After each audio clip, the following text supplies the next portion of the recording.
I know I look like I've been dragged through a hedge backwards, but I've had the most incredible day and I forgot to film this before I started filming for the rest of the video. So you get in the intro at the end of the day, but who cares? Today has been one of the best days in a very long time. It's been amazing. We have had my sister and my nephew round for a picnic in the garden now that we're allowed to. It was good, wasn't it, Meg?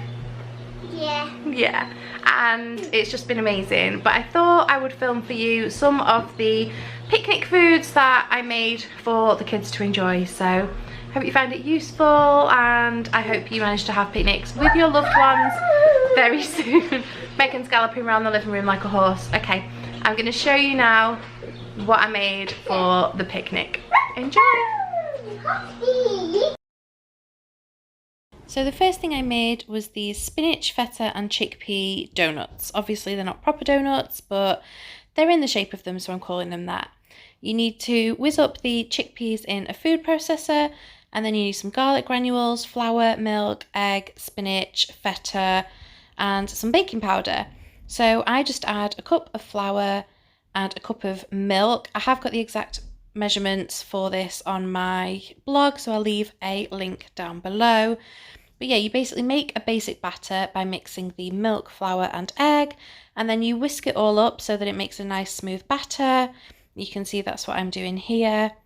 And then once that's done, you add the baking powder and the garlic granules. Mix it again. There's lots of mixing involved in this, but it makes sense at the end, I promise. And then you add your chickpeas. So I just spoon these in, and from this point on, instead of using a whisk, I use a spoon. You could carry on with the whisk, but obviously now there's more lumps, so it makes more sense to use the spoon in my opinion. Gosh, I am waffly today. I do apologise. Yeah, so there's the chickpeas going in. And then I got some spinach. I just roughly chopped it. It doesn't need to be neat or fancy.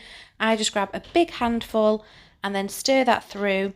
And once that's stirred through, I add the feta. Now, I just use half a block and I just crumble it up with my fingers as small as possible. Just keep crumbling it in so that it's nice and fine. And then again, you just stir that through. It's really, really simple, super easy to make. And once you've made your batter and mixed all your ingredients in, you get a donut mold. Now, if you don't have one of these, please don't worry, because you could just use muffin cases. I like to spray mine with a little bit of fry light first, just to make sure they don't stick. And then I simply spoon the mixture into the donut mold. Really, really easy. Like I say, if you don't have donut molds, just use muffin cases, or you could even just use a muffin baking tray. You know the ones I mean.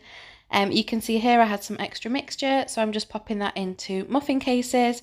And then you want to pop this into a preheated oven at 180 degrees for about 20 minutes until they're cooked all the way through. And they come out like this. My kids really like them and my nephew really liked them too. The next thing I made was macaroni cheese bites, and this was kind of on a whim. It's nothing I've ever made before, but I thought I'd give it a go. I didn't have macaroni, so I just used spiral pasta, but it worked absolutely fine. So I put the pasta on to cook, and then I melted some butter in a pan, and then added some flour. I added this a little bit at a time, and then whisked it together until it formed like a smooth paste. And then I slowly added the milk to thin it out again. You want to keep whisking, whisking, whisking, just to make sure it's really, really smooth. And this is going to form the basis of your like macaroni cheese sauce. So yeah, just keep going, keep mixing, adding milk until you get to this sort of consistency. Then you can add your grated cheese. I used cheddar and I just used a couple of handfuls. I'm terrible for not weighing things out properly, but that's just the way I cook in the kitchen. I will leave a recipe that is more accurate down below. It won't be mine.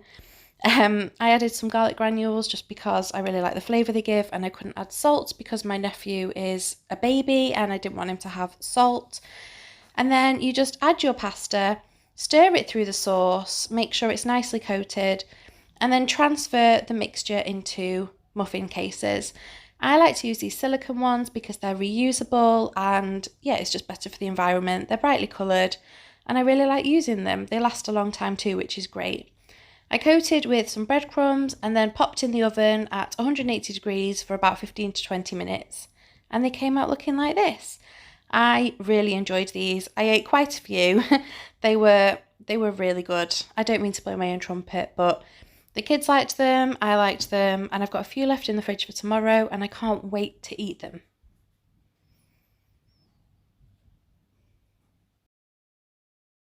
The next thing I made was these banana and peanut butter porridge fingers. I use equal parts porridge oats and milk. So here I used 8 dessert spoons and 8 dessert spoons of milk.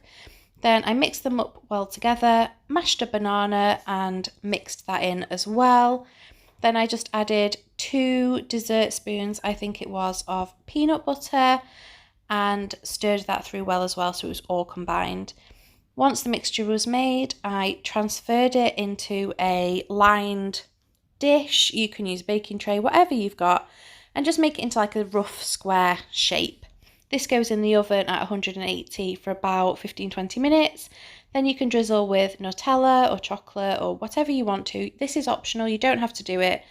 But once they've cooled, you can cut them into bar shapes and they're just really nice treat for babies to enjoy, and my 3-year-old and 5-year-old really loved these too. And they also enjoyed eating the leftover chocolate. Look at the mess in that kitchen, oh my goodness.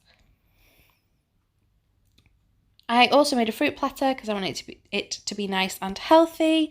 So for watermelon, I just cut this into finger-shaped pieces. You've probably heard me say this in other videos if you've watched my videos before, but for baby-led weaning, it's so much easier for baby to hold if you cut them into finger size and shape wedges. Obviously, these are a bit bigger than that, but you get the gist. I did the same with cucumber. My nephew has been teething recently, so I wanted to think of things that were nice and cooling on his gums. He really liked these, and his favourite fruit is satsumas. So I peeled a couple of those and popped them on the platter as well. We served it on a pick plate. I've got a large one and a small one of these, and they are absolutely fantastic. I'll leave the link to the website for these down below, but we love them for serving food on. They are absolutely brilliant. And here is the finished picnic. My sister made the cheese twists. I'll ask her for the recipe and I will link it down below if I can. But here we have got the macaroni cheese bites. These are the finished porridge fingers. They are banana and peanut butter flavour. I did some crisps and I had some dip, so I thought I'd just put that out as well. The fruit platter with some chocolate buttons in the middle, just to make it a little bit of a treat because it was a special occasion. Cheese twists, my sister made these. They were absolutely delicious. She also made some carrot and raisin muffins, which were absolutely fantastic. You can see the spinach and feta donuts there. And I also made these ice lollies, which were basically just yogurt and raspberries mixed together, popped in the freezer in a mould.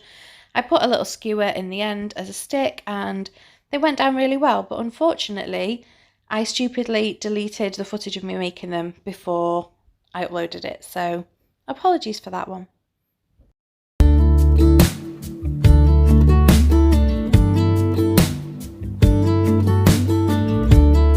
Hey, I've been dreaming about you. Every night I see you clear as day.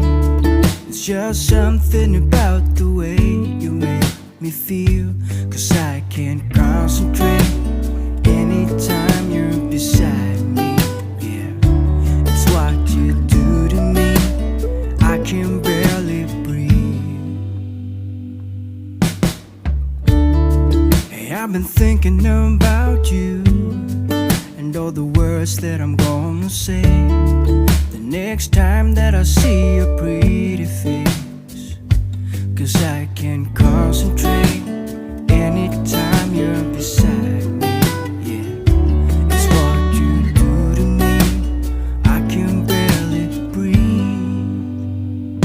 It's what you do to me, making my head spin in circles.